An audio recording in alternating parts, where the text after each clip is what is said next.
आज मैं आपको अम्मे लेवल का जो काव्य शास्त्र है स्कूल व्याख्याता में, स्पेशल तो स्कूल व्याख्याता के लिए, लेकिन काव्य शास्त्र जिस भी एग्जाम में आता है उन सब के लिए महत्वपूर्ण है। काव्य हेतु, काव्य लक्षण, काव्य प्रयोजन, ये आपके grade first, grade second, net, JRF और असिस्टेंट प्रोफेसर और जितने भी आपके काव्य शास्त्र जहाँ लगा हुआ होता है, टीजीटी पीजीटी, इन सब के लिए उपयोगी है ये। तो देखो, वाक्यम रसात्मकम काव्यम, उक्ति किस आचार्य की है? तो ये उक्ति आपके आचार्य विश्वनाथ जी की है। दूसरा है शक्ति, निपुणता, लोक शास्त्र, काव्य वेक्षणात्, काव्य यज्ञ, शिक्षा, अभ्यास इति हेतुस्तः द्वैद्वैव काव्य हेतु विषय की मत किसका है? तो ये आपके मम्मट जी का है। मम्मट के अनुसार शक्ति, निपुणता, लोक शास्त्र का अन्वेषण और अभ्यास है, ये मम्मट जी के अनुसार है। और मम्मट ने देखो काव्य की हेतु चार माने हैं, लेकिन इसमें मम्मट ने एक शक्ति को काव्य का बीज संस्कार माना है, तो ये भी मम्मट जी का ही है। कौन सा? कि शक्ति कवित्व बीज रूपम, शक्ति कवित्व बीज रूपम भी किसका है? मम्मट का ही है। फिर देखो काव्य यश अर्थ करते व्यवहार विदे श्वेतर सत्य सद्य पर निवर्ते कांता समेत उपदेश है बुझे, काव्य प्रयोजन विषय की मत किसका है? तो ये मम्मट का है। तो देखो, मैंने मम्मट के जितने भी इंपॉर्टेंट है ना, वो एक साथ ही करवा दिए ताकि आपको याद रह जाए कौन सा तो इसने काव्य का प्रयोजन माना है, कौन सा इसने काव्य का हेतु माना है। तो ये याद रखना है। मम्मट ने 6 काव्य के हेतु माने, कितने माने? 6। और ये 6 कौन कौन से? काव्य प्रयोजन, ये 6 काव्य के प्रयोजन माने, हेतु नहीं, प्रयोजन। यश की प्राप्ति, अर्थ की प्राप्ति, लोक व्यवहार का ज्ञान, ऐशिव की क्षति, आत्म शांति और कांता समित उपदेश। फिर देखो, काव्य लक्षण के संबंध में सही नहीं है, यानी काव्य लक्षण के संबंध में कौन सी बात है? सही नहीं है। रमणीय प्रतिपादक शब्द काव्य, ये पंडित जगन्नाथ की है। आप इसको ऐसे याद कर लो, रमण करने के लिए जग में ही जाते हैं अपन, जग यानी संसार में। वाक्यम रसात्मकम काव्य, पूरा विश्व यही कहता है कि वाक्य में ही रस होता है, कि ऐसे याद कर लो इसको। हिंट बता रही हूँ, बाकी आपकी याद रहे तो बहुत अच्छी बात है, नहीं तो इनसे ऐसे याद कर लो। तद दोषो शब्दार्थो स गुणावलंकृति, ये मम्मट का। तद दोषो शब्दार्थो स गुणालंकृति, यानी मम्मट देखो एक प्रसिद्ध विद्वान हुए हैं इनमें, और प्रसिद्ध होने के कारण लिए इनमें सगले सारे गुण होते हैं। देखो, स गुणावलंकृति, सभी गुण, तो आप ऐसे याद कर लेना, स गुणावलंकृति किसका है? मम्मट का है। पूरा याद रहे तो अच्छी बात है। रीति आत्मा काव्य से रुद्रट, ये गलत है, क्योंकि रीति आत्मा काव्य से, रीति को काव्य की आत्मा माने विद्वान वामन है 8वीं शताब्दी वाले, तो ये गलत हो जाएगा। फिर देखो, शब्दार्थों संहितो काव्य में, शब्दार्थों संहितो काव्य में काव्य लक्षणकार कौन है? तो देखो, शब्द और अर्थ सबको बांधते हैं, तो भामे याद कर लेना। शब्दार्थों संहितो काव्य में देखो, शब्दार्थों संहितो काव्य में किसका है? भामे का। आचार्य दंडी ने काव्य हेतु किसे माना है? तो आचार्य दंडी ने निपुणता को, प्रतिभा को, जीवन इच्छा को नहीं, प्रतिभा, शास्त्र ज्ञान और अभ्यास को माना है। दंडी ने किसको माना है? प्रतिभा को भी माना है, शास्त्र ज्ञान को भी माना है और अभ्यास को भी माना है। कौन से आचार्य ने चतुर्वर्ग की प्राप्ति को काव्य प्रयोजन माना है? चतुर्वर्ग कौन से? धर्म, अर्थ, काम, मोक्ष, इनको भम है। तो देखो, संसार के सभी इंसान को ये चीजें भाती हैं, धर्म, अर्थ, काम, मोक्ष वाली, तो ये ऐसे भामे वाला ऐसे याद कर लेना। चारों को वर्गों को उन्होंने माना है। देखो, ये वेरी इंपॉर्टेंट है नेट के लिए, तो भाई ये फेमस ही है, हर बार आता ही है। ननु शब्दार्थों काव्यम, काव्य लक्षण है रुद्रट का। ननु शब्दार्थों काव्यम, देखो ननु और शब्दार्थों सहितो काव्यम तो किसका है? भामे का। और ननु शब्दार्थों काव्यम किसका है? रुद्रट का। भी थोड़ी थोड़ी इसमें अलग है। जिस काव्य में केवल किसी एक घटना या अनुभूति की सरस वर्णन होता है वह कहलाता है खंड काव्य, यानी एक ही, केवल और केवल एक घटना का ही, अनुभूति का और उसके रस से युक्त वर्णन होता है, वो खंड काव्य कहलाता है। फिर देखो, भारतीय काव्य शास्त्र का प्राचीनतम ग्रंथ कौन सा है? नाट्य शास्त्री है भैया, और इस नाट्य शास्त्र ग्रंथ भरत मुनि के द्वारा रचित है ये। फिर देखो, काव्य आत्मा की संकल्पनात्मक अनुभूति है जिसका संबंध विश्लेषण, विकल्प या विज्ञान से नहीं है, वह एक श्रेयमयी प्रेम रचनात्मक ज्ञान धारा है। ये कथन किसका है? तो जयशंकर प्रसाद जी का है भैया। देखो, काव्य आत्मा की संकल्पनात्मक अनुभूति है, ऐसे याद कर लेना इसको। काव्य है ना, वो आत्मा की संकल्पनात्मक अनुभूति को जयशंकर प्रसाद ने माना था। फिर देखो, डॉक्टर नगेंद्र का ग्रंथ कौन सा है? तो डॉक्टर नगेंद्र का रस सिद्धांत है, आलोचनात्मक करती है भैया, इसकी रस सिद्धांत है, ठीक है, रस सिद्धांत है। फिर देखो, काव्य प्रयोजन की दृष्टि से कौन सा कथन सही नहीं है? तो इससे यश प्राप्त होता है, आर्थिक लाभ भी प्राप्त होता है, आनंद भी प्राप्त होता है, शास्त्रीय ज्ञान प्राप्त होता है, ये नहीं होता भाई। फिर देखो, विद्वानों के काव्य हेतु की दृष्टि से किस तत्व को आवश्यक नहीं माना है? तो प्रतिभा माना है, उत्पत्ति, अभ्यास, तीनों के तीनों माने। देखो, उत्पत्ति के नाम भी पूछे जा सकते हैं। उत्पत्ति को निपुणता भी कहते हैं, बहुज्ञता भी कहते हैं। उत्पत्ति के नाम है तो ईश कृपा नहीं है इसमें। काव्य प्रकाश ग्रंथ के रचयिता का नाम है तो मम्मट है। काव्य प्रकाश मम्मट का है भाई। काव्य के अंदर प्रकाश मम्मट ही लेके आए थे।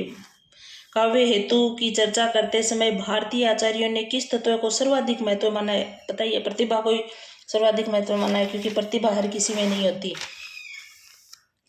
ये ईश्वर की दी हुई एक शक्ति होती है। फिर देखो, आचार्य मम्मट ने जो काव्य प्रयोजन बताए हैं उनमें से बाबू गुलाब राय के अनुसार कवि के लिए कितने हैं? तो बाबू गुलाब राय के अनुसार 2 हैं। देखो, गुलाब राय के अनुसार कितने हैं? 2। याद रखना, ये इंपॉर्टेंट प्रश्न है, बहुत बार पूछा हुआ प्रश्न भी है। काव्य प्रकाश में उल्लेखित काव्य हेतुओं के संदर्भ में किस आचार्य ने यह माना है कि यदि किसी व्यक्ति में कवित्व शक्ति क्षीण भी हो तो अभ्यास करने पर वह विदग्ध लोगों की गोष्ठी में विहार करने योग्य हो जाता है? करते कवित्व अपि जना कृत शर्मा विद्व गोष्ठीषु विहमिस्ते। ये कथन किसका है? दंडी का। किसका कथन है भाई? दंडी का कथन है ये। शुक्ल जी द्वारा प्रतिभा किसे माना है? शुक्ल जी ने अंतःकरण की उद्भावित क्रिया को, अंतःकरण की जो उद्भावित क्रिया होती है ना, उसको शुक्ल जी ने प्रतिभा माना है। मम्मट के अनुसार, मम्मट ने इनमें से किस तत्व को काव्य का प्रयोजन नहीं माना है? 6 प्रयोजन पीछे बता के आई हूँ। अमंगल का नाश मानना है, मित्र सम्मित उपदेश नहीं माना, कांता सम्मित उपदेश मानना है, ना कि मित्र सम्मित। देख लो, इतना सा गलत कर दिया इसने। यश प्राप्ति मानना है, व्यवहारिक ज्ञान की प्राप्ति भी माना है। फिर देखो, काव्य को प्रकृति की अनुकृति किसने माना है? अरस्तु ने। काव्य प्रकृति की अनुकृति अरस्तु मानते हैं। आचार्य राजशेखर ने प्रतिभा के 2 भेद माने। कौन से माने? कार्यत्री प्रतिभा और भावयत्री प्रतिभा, दोनों माने। 1 और 2 दोनों से हो जाएगा। फिर देखो, दंडी ने नैसर्गिक प्रतिभा, निर्मल शास्त्र ज्ञान और अमद अभियोग अभ्यास को काव्य का हेतु माना है। ये एक कथन है, कथन नंबर 1 नंबर कथन सही है भाई। दूसरा, मम्मट के अनुसार शक्ति, निपुणता और अभ्यास काव्य रचना का हेतु है। सही है, शक्ति, निपुणता और अभ्यास काव्य हेतु हैं। तो ये दोनों के दोनों कथन क्या हो जाएंगे? आपके सत्य हो जाएंगे। फिर देखो आगे, सत्य कथन है। कौन सा सत्य? भरत ने नाट्य शास्त्र के 16वें अध्याय में अलंकारों का निरूपण किया है। तो भरत ने नाट्य शास्त्र के 16वें अध्याय में इनका वर्णन किया है। सही बात है ये। दूसरा है, रुद्रट जयदेव और प्रतिहारेंदु राज अलंकार संप्रदाय के आचार्य हैं। तो ये अलंकार संप्रदाय के आचार्य आपके हैं। सही बात है ये। तीसरा है, काव्य दर्श के 2 और 3 परिच्छेद में अलंकार निरूपण है। तो काव्य अनुच्छेद के 2 और 3 में ये अलंकार निरूपण परिच्छेद है। सही बात है ये। फिर चौथा है, काव्य अलंकार में 6 परिच्छेद हैं। तो काव्य अलंकार में 6 ही परिच्छेद हैं। काव्य अलंकार सार संग्रह रुद्रट का ग्रंथ है। नहीं भाई, काव्य अलंकार सार संग्रह रुद्रट का नहीं है, ये गलत हो जाएगा। तो इनमें से ये ABCD सही है। तो ऐसे भी प्रश्न बनाए जा सकते हैं भाई। ग्रंथ एवं रचनाकार के संबंध में सही कथन है। सही कौन सा है? राजशेखर का काव्य मीमांसा, वेरी इंपॉर्टेंट ग्रंथ है भाई। देखो, सारे वही ग्रंथ लिए जो बार बार पूछे जाते हैं। तो राजशेखर का काव्य मीमांसा है, भट्टनायक का हृदय का दर्पण है और विश्वनाथ का साहित्य दर्पण है। देखो, दोनों दर्पण नाम से ये, एक तो हृदय दर्पण है, एक साहित्य दर्पण है। अभिनव गुप्त का अभिनव भारती है, अभिनव गुप्त का अभिनव भारती। तो सभी कथन सत्य हैं। फिर देखो, निम्नलिखित ग्रंथों के काल कर्मानुसार व्यवस्थित कीजिए। तो काल कर्मानुसार काव्यादर्श दंडी का ग्रंथ है। तो दंडी सबसे पहले 6ठी शताब्दी में आ जाते हैं। काव्य अलंकार सूत्रवर्ती वामन का ग्रंथ है, वामन का 8वीं शताब्दी है। अभिनव भारती, ये अभिनव भारती अभी बताया अभिनव गुप्त का है। औचित्य विचार चर्चा क्षेमेंद्र का है। तो सभी सत्य हैं, ये क्रम से ही लगाए हुए हैं। तो ऐसे ग्रंथों के क्रम भी पूछे जा सकते हैं। तो आपको ये भी याद रखना है, क्योंकि प्रश्न चाहे कैसे भी बनाए, अपन हर उस एंगल से प्रश्न बना के यहाँ पे आपको बता रही हूँ। चाहे कितना हार्ड से हार्ड पेपर बना ले, चाहे इजी से इजी बना ले। क्योंकि इजी बनाएगा तो मैं आपको 5-5 रचनाएं एक साथ करके सभी सत्य करें, उसमें से एक रचना पूछ लेगा। नहीं, मैं क्रम वाइज तो आपको करवा ही रही हूँ। हार्ड बनाएगा तो इनको क्रम वाइज सेट करवाता है। फिर देखो आगे, निम्न में से कौन से 2 ग्रंथ विशेष रूप से रस से संबंधित हैं? कौन से 2 ग्रंथ हैं जो विशेष रूप से रस से संबंधित हैं? तो एक तो आपका 10 रूपकम धनंजय का ग्रंथ है, तो ये है। और दूसरा है फिर काव्यादर्श दंडी का है, नहीं है भाई ये। केवल और विशेष रूप और रस संबंधित नहीं है। साहित्य दर्पण, साहित्य दर्पण है। साहित्य दर्पण ग्रंथ किसका है? अभी मैं बताया था आपको, विश्वनाथ का है। और काव्यालंकार, काव्यालंकार नहीं है।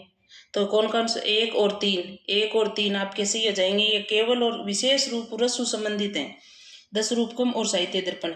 फिर देखो शब्दार्थ है, योर्य था सह भावे विद्या, साहित्य विद्या किसका कथन है? तो राजशेखर का है। देखो विद्या और साहित्य विद्या, विद्या आ जाए फिर साहित्य की विद्या आ जाए तो दुनिया पे राज कर सकते हैं। तो ऐसे याद रख लेना आप, राज करने का मतलब भाई आप अपनी मनचाही नौकरी प्राप्त कर सकते हो। तो विद्या और साहित्य विद्या किसका है? राजशेखर का। पूरा याद रहे तो ठीक है, नहीं तो इनमें से देखो कुछ कुछ वर्ड आप पकड़ लो अपने, ताकि आपका सही हो जाए। फिर देखो शब्दार्थों से, तो वक्र कवि व्यापार शालिनी ग्रंथ कथन किसका है? तो आपको पता ही है वक्रोक्ति सिद्धांत कुंतक का दिया हुआ है। तो वक्र कवि व्यापार शालिनी, तो वक्र कवि व्यापार शालिनी कुंतक का ही है। तो किसका ग्रंथ है ये? कुंतक का। थोड़ा याद रख लेना। रसान्विति कवि कुर्वन कृति प्रीति च विद्वंती, यह कथन किसका है? भोजराज का।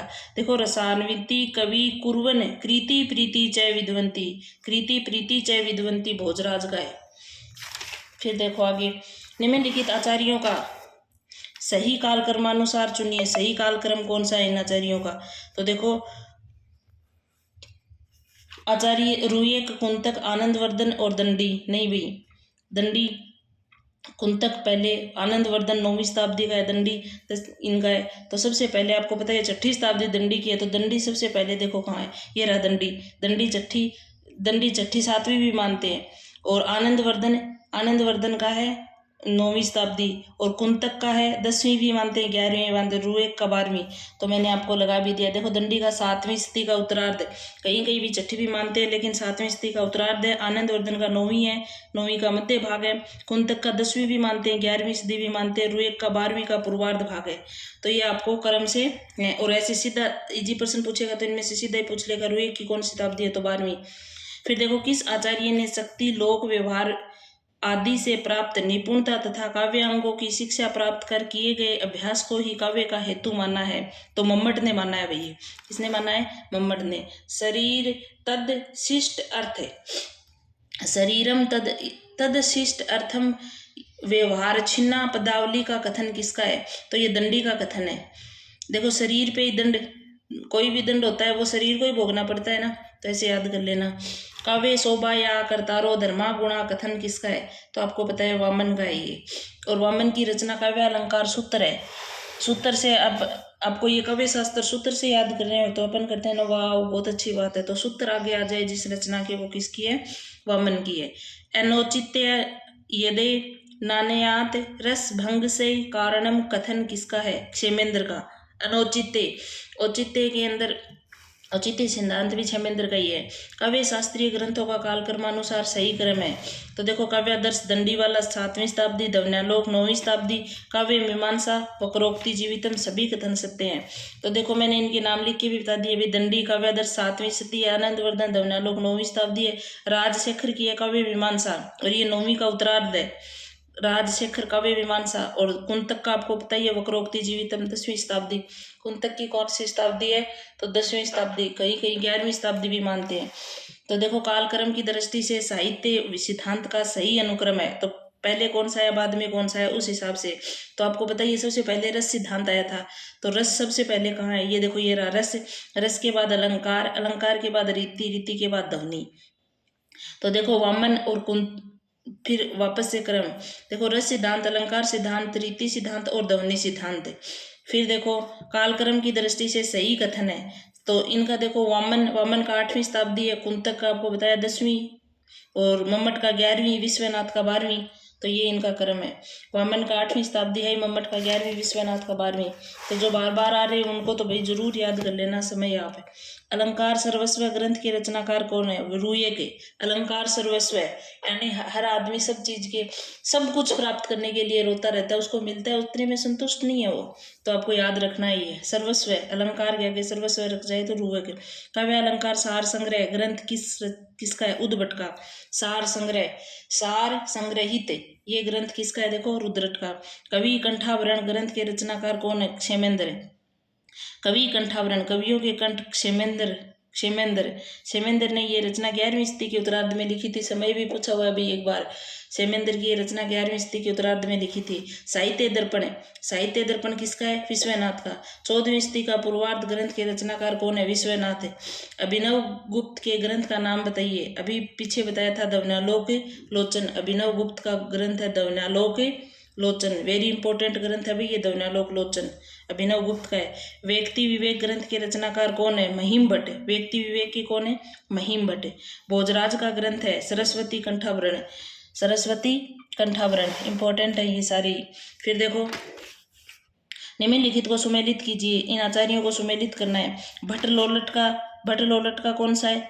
मीमांसा दर्शन। ये शंकुक का न्याय दर्शन। भट्टनायक का सांख्य दर्शन। अभिनव गुप्त का शैव दर्शन। देखो भाई ये कालक्रम से ही मैंने लिखे हैं इनको, ठीक है ना, ऐसे भी याद रख लेना। तो सभी सत्य हैं, दर्शन भी इनके और कर्म भी इनका यही है। त्रियेमित व्याप्रियते शक्ति व्युत्पत्ति अभ्यास है। यह कथन किसका है? रुद्रट का। त्रियम विदे रुद्रट का है। काव्यालंकार ग्रंथ के रचनाकार कौन है? तो काव्यालंकार रुद्रट का ग्रंथ भी है और भाम्य का भी है। काव्यालंकार दो विद्वानों का ग्रंथ है, रुद्रट का और भाम्य का, याद रख लेना भाई। तो एक और दो दोनों हो जाएगा। आचार्य भरतमुनि ने काव्य के प्रयोजन कितने प्रकार के माने हैं? तो भरतमुनि ने 8 काव्य के प्रयोजन माने। कौन से माने? देखो, धर्म को माना, यश को माना, आयुष को माना, हित, बुद्धि, वृद्धि और लोक उपदेशता, चरम विश्रांति प्राप्ति, ये 8 काव्य प्रयोजन मान्य हैं। प्रतिभा का संबंध किससे है? काव्य हेतु से। प्रतिभा आपके काव्य हेतु ही तो है।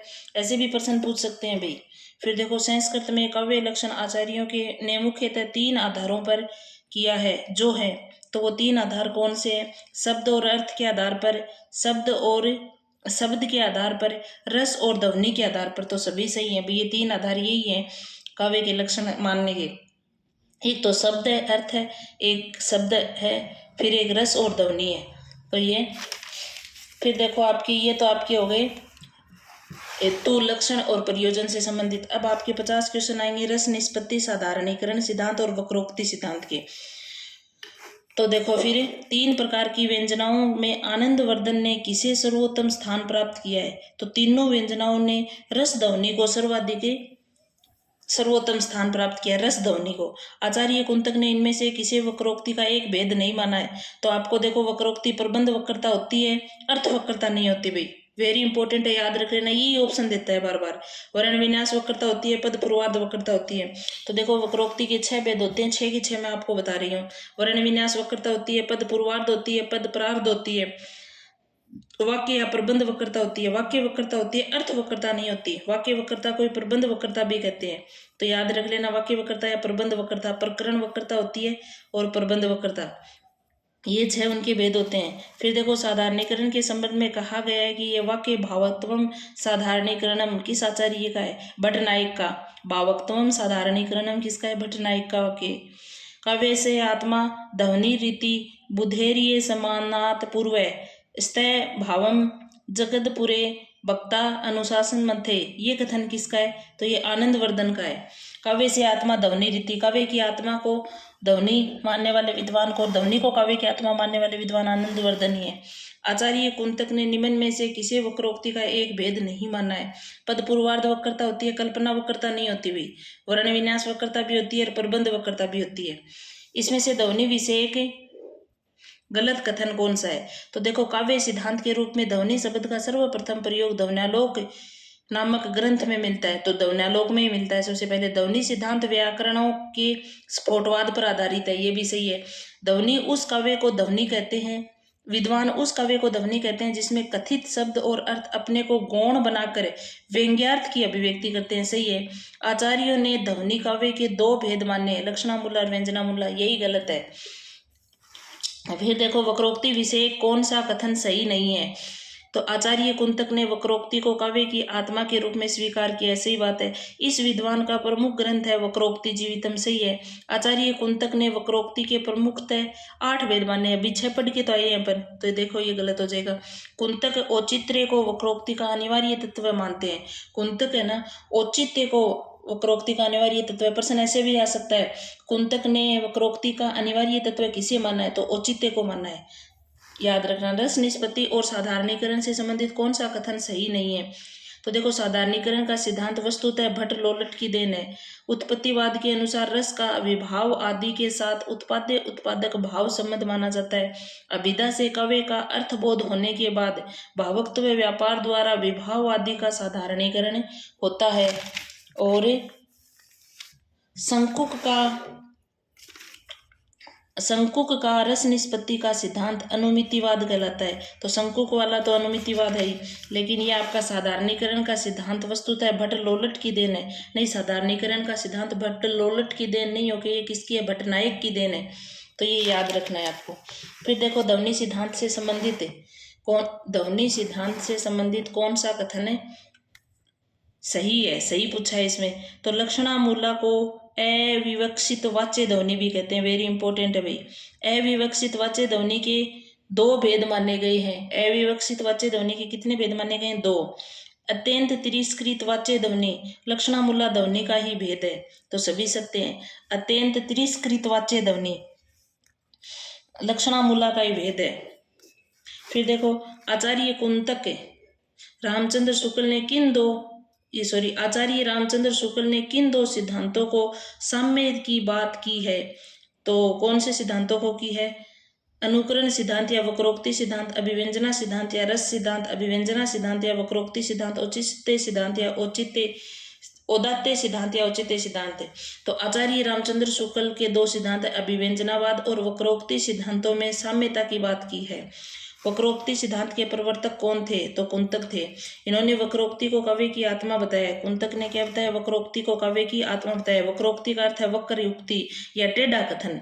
किसी बात को इस ढंग से और चरमोत्कर्ष तरीके से कहा जाए कि सहृदय पाठक का मन आनंदित हो उठे, यही वक्रोक्ति या चमत्कार है। फिर देखो जब मन में तमोगुण व रजोगुण दब जाते हैं और सत्व गुण का उद्वेग व प्राबल्य होता है, तभी रस की अनुभूति होती है। रसास्वाद के संबंध में ये विचार किसका है? विश्वनाथ का। किसका विचार है ये? विश्वनाथ का विचार है आपके। फिर देखो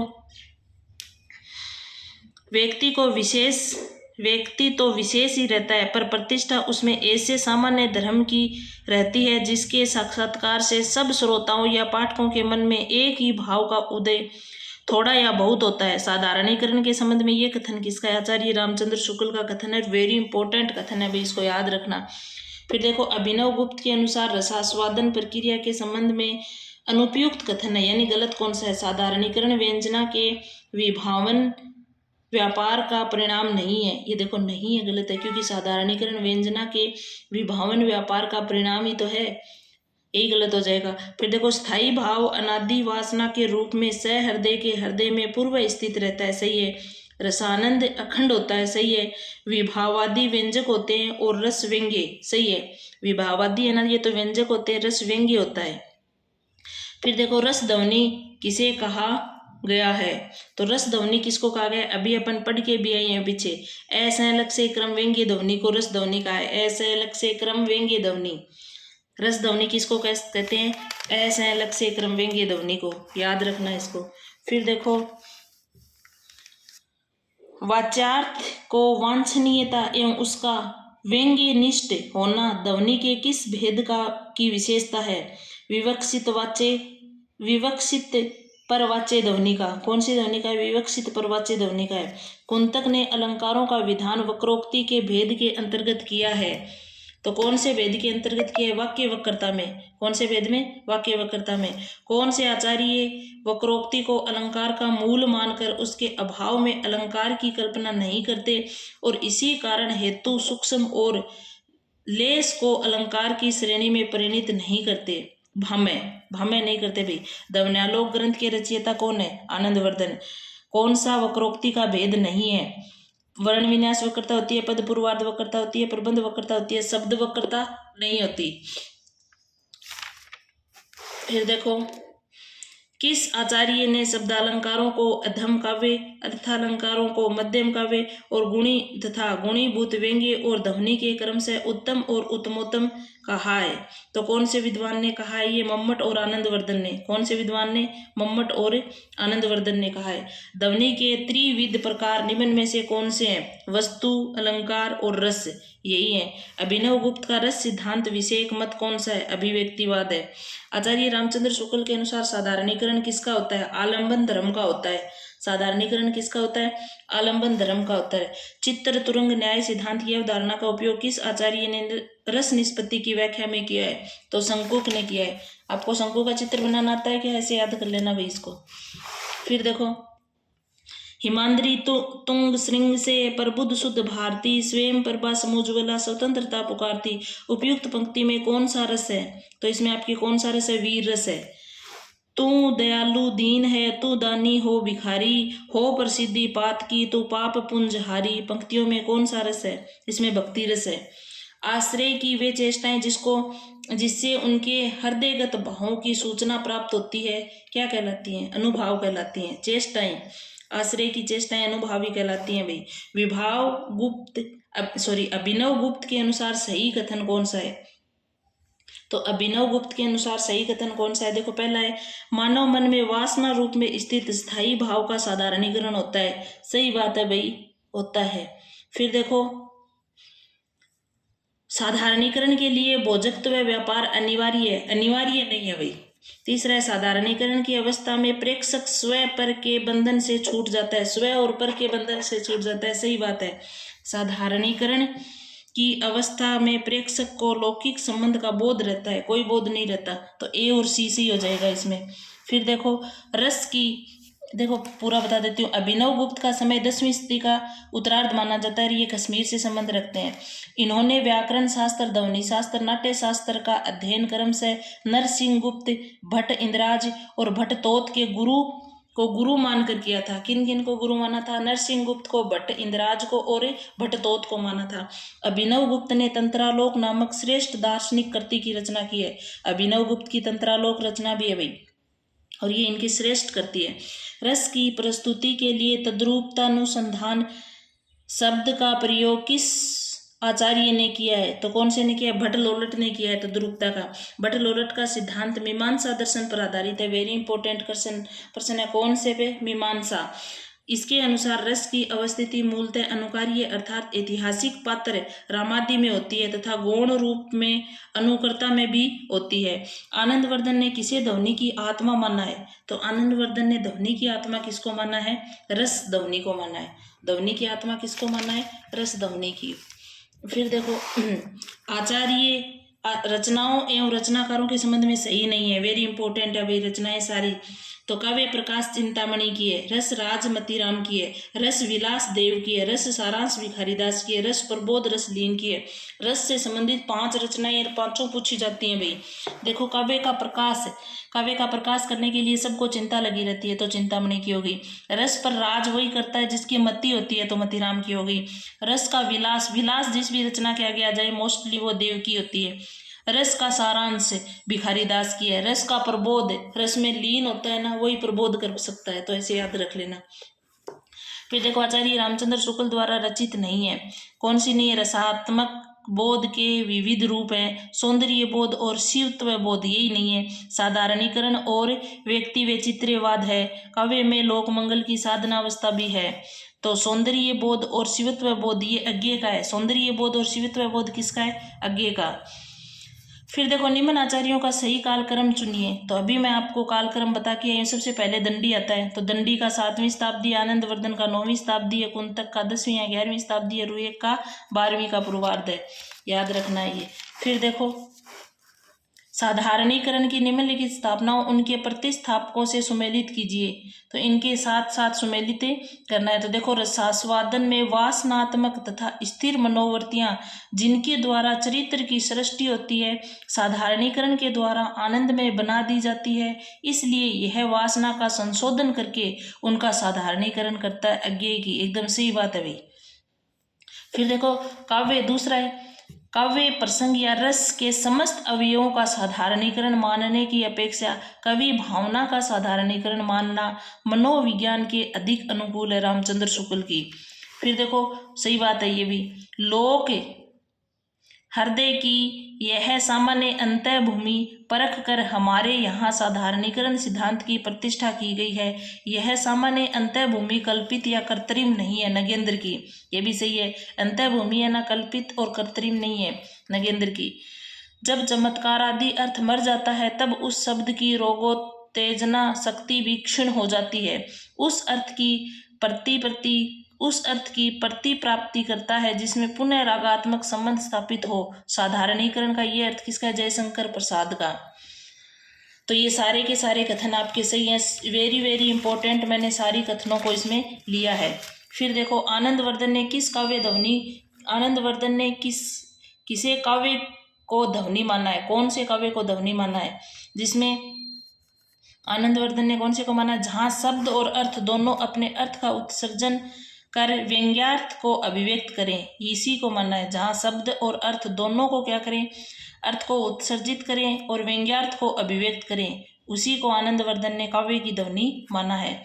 सीता हरण तात जनी कहेऊ पिता सन जाय, जो में राम तो कुल सहित कहीद सानन जाय। उक्त उदाहरण में कौन सी ध्वनि है? अर्थांतर संक्रमित वाच्य ध्वनि है। कौन सी ध्वनि है?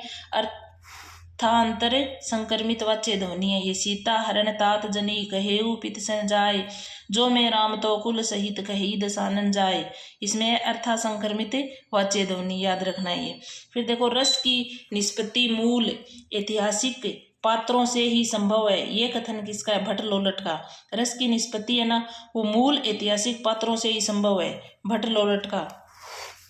लक्षणामूला ध्वनि का भेद है, तो लक्षणामूला ध्वनि का अर्थांतर संक्रमित वाच्य ध्वनि कौन सा है? अर्थांतर संक्रमित वाच्य ध्वनि। ये देखो, मैंने पूरा चार्ट बना के बता दिया। ध्वनि के दो भेद होते हैं। कौन कौन से होते हैं? देखो, अविवक्षित वाच्य ध्वनि और विवक्षित परवाच्य ध्वनि। अविवक्षित वाच्य ध्वनि को लक्षणामूला ध्वनि कहते हैं और विवक्षित परवाच्य ध्वनि को अभिधामूला कहते हैं। फिर देखो, इसके दोनों के दो भेद हैं। लक्षणामूला के दो भेद हैं, अर्थांतर संक्रमित वाच्य ध्वनि और अत्यंत तिरस्कृत वाच्य ध्वनि। दो भेद हैं, अर्थांतर संक्रमित वाच्य ध्वनि, अत्यंत तिरस्कृत वाच्य ध्वनि। अभिधामूला के भी दो भेद है। देखो, संकर सहलक्ष्य क्रम व्यंग्य ध्वनि और असहलक्ष्य क्रम व्यंग्य ध्वनि। कौन कौन सी? एक तो सहलक्ष्य क्रम है, एक असहलक्ष्य क्रम। तो ये चार्ट आपको याद रहना चाहिए ताकि इनमें से भी प्रश्न पूछे तो, क्योंकि ये दो नाम वाला जरूर पूछ लेता है, तो ये जरूर याद रहना चाहिए आपकी। फिर देखो, साधारणीकरण के संबंध में सत्य कथन है। तो आपके साधारणीकरण के संबंध में देखो, भट्ट नायक के अनुसार काव्य और नाटक में अभिधा व्यापार के उपरांत भावत्व व्यापार के द्वारा विभाव, अनुभाव और संचारी भाव का साधारणीकरण हो जाता है। सही बात है।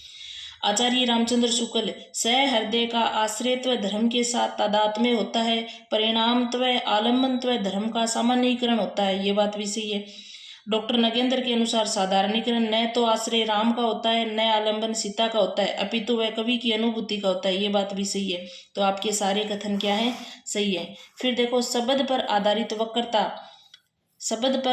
वक्रता का प्राण औचित्य वक्रोक्ति सिद्धांत का कौन सा भेद है? तो ये कौन सा भेद है? वर्ण विन्यास वक्रता है। शब्द पर होगी तो वर्ण विन्यास वक्रता होगी, याद रख लेना भाई।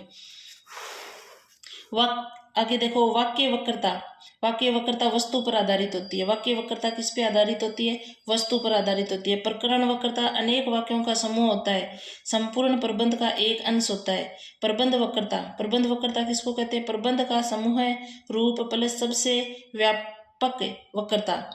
फिर देखो, धातु पर आधारित वक्रता कहलाती है पद पूर्वार्ध वक्रता। धातु पर आधारित वक्रता कौन सी है? पद पूर्वार्ध वक्रता। पद प्रार्ध वक्रता प्रत्यय पर होती है। देखो, पद प्रार्ध प्रत्यय पर, पद पूर्वार्ध उपसर्ग पर। धातु पर। भामह ने समस्त अलंकारों का मूल किस अलंकार को माना है? तो भामह ने समस्त अलंकारों का मूल वक्रोक्ति अलंकार को माना है। कौन से को माना है? वक्रोक्ति। सहलक्ष्य क्रम व्यंग्य ध्वनि के भेद है। तो सहलक्ष्य क्रम व्यंग्य ध्वनि के रसादी ध्वनि नहीं है, वर्णगत ध्वनि है, अलंकार ध्वनि है। वर्णगत ध्वनि और अलंकार ध्वनि, वस्तु ध्वनि नहीं है। तो सहलक्ष्य क्रम व्यंग्य ध्वनि के वर्णगत ध्वनि और अलंकार ध्वनि है। 2 और 3 हो जाएगा। फिर देखो, वक्रोक्तिर्वेद वगे मंगी भणिति रुचेते, ये किसका कथन है? कुंतक का है। वक्रोक्तिर वेदज्ञ मंगी ध्वनि, भंगी भणिति रुचेते, वक्रो कुंतक का कथन है। निम्न में से सत्य है। इष्टाम भिदे वक्रोक्तिरिष्टा वाचम अलंकरन्ति, ये कथन किसका है? भामह का। देखो इष्टाम भिदे वक्रोक्तिरिष्टा, इष्टाम भिदेर वक्रोक्तिरिष्टा, तो ये भामह का है। किन आचार्यों ने रसों की संख्या 8 मानी है? तो रसों की संख्या 8 आपके दंडी ने भी मानी है, भरत मुनि ने भी मानी है, दोनों ने मानी है, दंडी और भरत मुनि ने। फिर देखो रस सिद्धांत संबंधी ग्रंथ रस तरंगिणी के रचयिता है, तो रस तरंगिणी भानुदत्त की रचना है। किसकी रचना है? भानुदत्त की। सहृदय के चित्त का साधारणीकरण मानने वाले विद्वान है शुक्ल जी हैं। सहृदय के चित्त का साधारणीकरण किसने? रसों की संख्या 9 मानी है, अभिनव गुप्त ने। अभिनव गुप्त ने रसों की संख्या कितनी मानी है? 9। अर्थ क्रिया वेतम काव्यम, यह कथन किसका है? भरत मुनि का। ध्वनि विरोधी आचार्य, देखो ध्वनि विरोधी ध्वनि समर्थक आचार्य भी पूछे जाते हैं, तो ध्वनि विरोधी महिम भट्टनायक है और कुंतक है, और ध्वनि समर्थक आचार्य मम्मट और अभिनव गुप्त, दोनों ध्वनि समर्थक आचार्य मम्मट भी है और अभिनव गुप्त भी है। प्रतिभा अपूर्वम वस्तु निर्माण समा प्रज्ञा, अभिनव गुप्त का है ये। क्रोचे का अभिव्यंजना को वक्रोक्ति सिद्धांत का विलायती संस्करण किसने माना है? शुक्ल ने माना है। किसने माना है? शुक्ल ने माना है। तो ये आपके वक्रोक्ति सिद्धांत से संबंधित प्रश्न हो गए।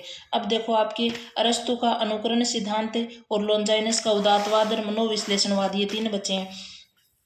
तो देखो अरस्तु का अनुकरण सिद्धांत है, लॉन्जाइनस का उदात्तवाद है और मनोविश्लेषणवाद है। तो अनुकरण के संबंध में अनुकरण के संबंध में उपयुक्त कथन कौन सा है? तो देखो अनुकरण के संबंध में पुनर्प्रस्तुतिकरण ही अनुकरण है। पुनर्प्रस्तुतिकरण ही क्या है? अनुकरण है। यही बात सही है। देखो इसमें अनुकरण के द्वारा सीखा गया ज्ञान प्रस्तुत किया जा सकता है, तब ही सफल अनुकरण माना जाता है। यानी अनुकरण के द्वारा जो ज्ञान सीखा जाता है वह ज्ञान ही प्रस्तुत किया जा सकता है, तभी वह सफल माना जा सकता है। सीखा है उसको प्रस्तुत करोगे तभी तो सफल माना जाएगा। देखो गलत कैसे है बाकी, कला प्रकृति की अनुकरण नहीं है, ये नहीं आने से गलत हो गया। अनुकरण एकमात्र कृत्रिम प्रक्रिया है, कृत्रिम नहीं है। अनुकरण के संबंध में अरस्तु और प्लेटो के मत समान है, समान नहीं है। समान ही होते तो दोनों क्यों निकालते? तो ये गलत हो जाएंगे। लॉन्जाइनस के उदात्तवाद में सम्मिलित है भावावेश की तीव्रता। लॉन्जाइनस के उदात्तवाद में क्या सम्मिलित है? भावावेश की तीव्रता है। अलंकार मुक्त काव्य नहीं है, युक्त है। वंचित सहानुभूति नहीं है और अत्यधिक शब्दाडंबर भी नहीं है। अरस्तु के अनुकरण सिद्धांत के संबंध में कौन सा कथन सही नहीं है? तो देखो अनुकरण का अभिप्राय भावपरक अनुकरण से है, न कि यथार्थ वस्तुपरक प्रयत्न से। ये बात सही है। दूसरा अनुकरण के संबंध में प्लेटो और अरस्तु के मत में कोई अंतर नहीं है, यही गलत हो जाएगा। अनुकरण में आदर्श तत्व का समावेश भी होगा और वह एक सुंदर एवं आनंदमयी भी होगा। वेष्टि से संबंध होते हुए भी वह समष्टि सत्य की प्रतिष्ठापन करेगा, ये भी सही है। फिर देखो लॉन्जाइनस ये औदात्य सिद्धांत के संबंध में कौन सा कथन सही नहीं है?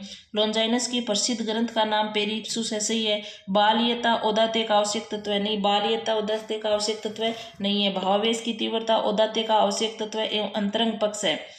आवश्यक तत्व भी है और अंतरंग पक्ष भी है, दोनों ही प्रश्न बातें इंपॉर्टेंट है। गरिमा में रचना विधान औदात्य का महत्वपूर्ण तत्व है, ये भी सही है। अनुकरण सिद्धांत की दृष्टि से कौन सा कथन सही नहीं है?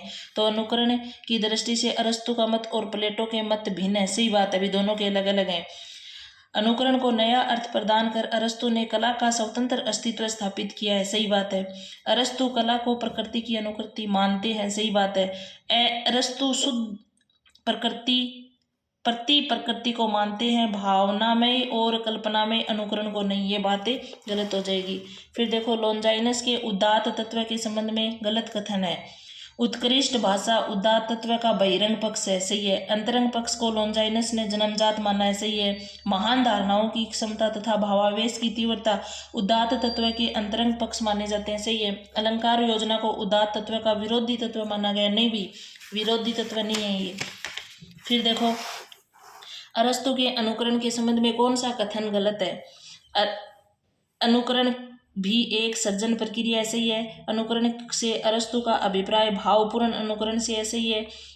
अनुकरण को नया अर्थ प्रदान कर अरस्तु ने कला का स्वतंत्र अस्तित्व स्थापित किया है और सभी बातें सही है। फिर देखो लॉन्जाइनस के उदात्त तत्व विषय कौन सा कथन सही नहीं है? तो लॉन्जाइनस के उदात्त तत्व के 3 पक्ष हैं, अंतरंग, बहिरंग और विरोधी। तीनों याद रख लेना। अभी कितने पक्ष हैं? 3, अंतरंग, बहिरंग और विरोधी। महान विचारों की उद्भावना अंतरंग तत्व के अंतर्गत आती है, सही है। समुचित अलंकार योजना और उत्कृष्ट भाषा बहिरंग तत्व के अंतर्गत मानी गई है, सही है। लॉन्जाइनस हर स्थिति में साहित्य को गरिमामय भाषा प्रयोग के पक्षधर थे, हर स्थिति में नहीं थे, यही बातें गलत हो जाएगी। फिर देखो लॉन्जाइनस के अनुसार शैली का महत्तम गुण कौन सा है? तो उदात्त तत्व है। शैली का महत्तम गुण कौन सा हो जाएगा? उदात्त तत्व है। यह अगला देखो, यह संभव नहीं है कि जीवन भर शुद्ध उद्देश्य और विचारों से ग्रस्त व्यक्ति कोई स्तुत्य एवं अमर रचना कर सके। यह विचार किस पश्चिमी आलोचक का है? लॉन्जाइनस का है ये। अरस्तु के अनुकरण सिद्धांत के संबंध में सत्य कथन है। देखो अरस्तु कला को प्रकृति की अनुकृति मानते हैं, सही बात है। अनुकरण एक सृजन प्रक्रिया है, सही बात है। अनुकरण को नया अर्थ प्रदान कर अरस्तु ने कला का स्वतंत्र अस्तित्व स्थापित किया है, ये सारी बातें सही है। फिर देखो अरस्तु के अनुकरण सिद्धांत के संबंध में असत्य कथन कौन सा है? अनुकरण एक सृजन प्रक्रिया है, सही है। काव्य का विषय प्रकृति का प्रतीयमान संभाव्य और आदर्श रूप है, सही है। अनुकरण वह तंत्र है जिसके द्वारा कवि अपनी कल्पनात्मक अनुभूति की प्रेक्षेपणीयता अभिव्यक्ति को अंतिम रूप प्रदान करता है, ये भी सही है। कला प्रकृति का भावात्मक तथा कल्पनात्मक अनुकृति नहीं है, ये गलत है। पेरिप्सस ग्रंथ के रचनाकार कौन है? लॉन्जाइनस है। लॉन्जाइनस के उदात्त तत्वों के स्रोत में कौन शामिल नहीं है? भावावेश की तीव्रता है, गरिमा में रचना विधान है, समुचित अलंकार योजना, अत्यधिक शब्दाडंबर नहीं है। फिर देखो लॉन्जाइनस के उदात्त तत्व संबंधी मान्यता अनुसार असंगत कथन है। विषय साधन और नहीं साध्य, विषय है ना वो साधन नहीं साध्य, यही गलत हो जाएगा। विषय साधन नहीं साध्य है। प्राचीन काव्य अनुशीलन आवश्यक है, सही है। विशद बिंबों की योजना उपादेय है, सही है। विषय का विस्तार पूर्वक होना आवश्यक है, ये बात भी सही है। फिर देखो भारतीय काव्य शास्त्र के अनुकरण शब्द को सर्वप्रथम प्रयोग मिलता है। अनुकरण का सबसे पहले प्रयोग आपके नाट्य शास्त्र में मिलता है। कहाँ मिलता है? नाट्य शास्त्र में, याद रख लेना। गुरु शिष्य परंपरा का सही क्रम कौन सा है? तो प्लेटो का अरस्तु, अरस्तु का सिकंदर, यही सही है। अरस्तु का काव्य लोचन ग्रंथ कौन सा है? अरस्तु का काव्य लोचन ग्रंथ पेरीपोइटिक्स है भाई, काव्य लोचन पेरीपोइटिक्स। फिर देखो अरस्तु के अनुकरण सिद्धांत में अनुकरण का आशय है। अरस्तु के अनुकरण सिद्धांत में अनुकरण का क्या आशय है? पुनः सर्जन। अनुकरण का यही आशय है, पुनः सर्जन। काव्य को प्रकृति की अनुकृति किसने माना है? अरस्तु ने माना है। चित्रकार अथवा किसी अन्य कलाकार की ही तरह कवि भी अनुकर्ता है, ये कथन किसका है? अरस्तु का है। अरस्तु के अनुकरण सिद्धांत में किसकी उपेक्षा मिलती है? तो कल्पना की नहीं मिलती, कवि कर्म की नहीं मिलती, कवि कौशल की नहीं मिलती, कवि की अंतःचेतना की मिलती है। किसकी उपेक्षा मिलती है? कवि की अंतःचेतना की। सिगमंड फ्राइड द्वारा लिखित पुस्तक कौन सी है? इन आउटलाइन ऑफ साइको एनालिसिस, यही उनकी पुस्तक है। फिर देखो दार्शनिकों के विचारों में असंगत है। प्लेटो बौद्धिक आनंद को स्वीकार किया, ऐन्द्रिक को नहीं, सही है। अरस्तु प्राकृतिक पदार्थ परमात्मा द्वारा उद्भूत है, सही है। क्रोचे कविता सौंदर्य के माध्यम से तात्कालिक आनंदोद्रेक के लिए भावों को उद्वेलित करती है, यही गलत है। लॉन्जाइनस का साहित्य का संबंध तर्क से नहीं कल्पना द्वारा पाठक को अभिभूत करना है, ये बात भी सही है। फिर देखो पेरीइप्सुस ग्रंथ की मूल भाषा कौन सी है? यूनानी भाषा है। पेरीइप्सुस ग्रंथ की यूनानी भाषा है। और पेरीइप्सुस का एक नाम है ऑन दी सबलाइनम, ये पेरीइप्सुस का ही नाम है। यह एक भाषा शास्त्र का ग्रंथ है। पेरीइप्सुस कैसा ग्रंथ है? भाषण शास्त्र का ग्रंथ है। कैसा ग्रंथ है? भाषण शास्त्र, जो 60 पृष्ठों में है और 44 अध्यायों में बटा हुआ है। 60 तो पृष्ठ हैं और 44 अध्याय हैं। कुछ भी पूछ ले तो याद रख लेना, भाषा यूनानी है, 60 पृष्ठों में है, भाषण शास्त्र का ग्रंथ है, 44 अध्यायों में, ऑन दी सबलाइन, ये इन्हीं का नाम है। फिर देखो मनोविश्लेषणवादी समीक्षक नहीं है, तो आगे है प्रकाश चंद्र गुप्त नहीं है, देवराज उपाध्याय है, इला चंद्र जोशी है, ये मनोविश्लेषणवादी हैं। पोएटिक्स ग्रंथ के रचनाकार कौन है? अरस्तु। मनोविश्लेषणवादी विचारधारा के लेखक हैं युंग। मनोविश्लेषणवादी विचारधारा के लेखक युंग है। पाश्चात्य काव्य शास्त्रियों में लॉन्जाइनस का कालक्रम है प्रथम शताब्दी। अरस्तु के अनुकरण सिद्धांत के लिए सही नहीं है। कविता जगत की अनुवर्ती है, सही है। अनुकरण की प्रक्रिया आनंददायक है, सही है। अनुकरण से हमें शिक्षा मिलती है, सही है। काव्य प्रकृति की अनुकरण नहीं है, यही गलत है। फिर देखो यह कथन किसका है, अलंकृति अलंकार है, अलंकृति अलंकार है, वामन का कथन है। किसका कथन है, वामन का। शब्दार्थयो धर्मा, यह कथन किसका है, वामन का। शब्दार्थयो धर्मा, देखो इतने इतने भी पूछ सकते हैं, आए हुए दोनों क्वेश्चन आए हुए हैं, तब मैंने यहाँ लिए हैं आपके। तो ये किसका है, वामन का। अनुकरण का यूनानी शब्द है, अनुकरण का यूनानी शब्द क्या है, मिमेसिस। अनुकरण का यूनानी शब्द है मिमेसिस, याद रख लेना। निम्न आचार्यों को उनके जन्म वर्ष के आधार पर व्यवस्थित कीजिए, प्लेटो, अरस्तु, लॉन्जाइनस, वर्ड्सवर्थ और सभी सत्य, मैंने क्रम से ही लगाए हैं। अरस्तु की समय सीमा 384 ईसा पूर्व से 350 ईसा पूर्व, और ये 384 ईसा पूर्व से अरस्तु की बतानी है आपको, 360 ईसा पूर्व, 384 से 340 ईसा पूर्व, और 384 से 322 ईसा पूर्व। तो अरस्तु की समय सीमा है आपके 384 ईसा पूर्व से 322 ईसा पूर्व है। मकदूनिया में हुआ था इनका जन्म, तो ये आपको याद रखना है। फिर देखो रिटोरिक व पॉलिटिक्स रचनाएं किसकी हैं, अरस्तु की। रिटोरिक्स और पॉलिटिक्स अरस्तु की रचनाएं। किस विचारक ने अनुकरण का तात्पर्य प्रतिकृति यानी नकल न मानकर पुनः सर्जन कथा तथा पुनः निर्माण माना है, अरस्तु ने। अरस्तु के अनुकरण सिद्धांत में किसकी उपेक्षा मिलती है, कल्पना की नहीं मिलती, कवि कर्म की नहीं मिलती, कवि की अंतश्चेतना की मिलती है, कवि कौशल की भी नहीं मिलती, कवि की अंतश्चेतना की मिलती है। अरस्तु के अनुकरण सिद्धांत है नवसर्जनीय है। अरस्तु का अनुकरण नवसर्जन है, खालिस्तान देके भी पूछ सकता है, क्या है, नवसर्जन है। फिर देखो मनोविश्लेषणवाद से प्रभावित कौन सी कृति नहीं है, शेखर एक जीवनी है, सुनीता उपन्यास है, जैनेन्द्र का जहाज का पंछी है, महाभोज नहीं है क्योंकि ये राजनीतिक उपन्यास है। कैसा है, राजनीतिक उपन्यास है। अरस्तु के अनुकरण सिद्धांत के बारे में कौन सा कथन जेम्स स्टोक का है, अनुकरण जीवन का कल्पनात्मक पुनर्निर्माण है, यही है जेम्स स्टोक का। कौन मनोविश्लेषणवाद से संबंधित नहीं है, फ्राइड है, युंग है, एडलर है, कॉर्डवेल नहीं है। काव्य प्रकृति की अनुकृति है पर एकदम नकल न होकर उनका पुनः प्रस्तुतिकरण है, यह कथन किसका है, अरस्तु का। सेम नकल नहीं है, पुनः प्रस्तुत करने में जो नया तरीका है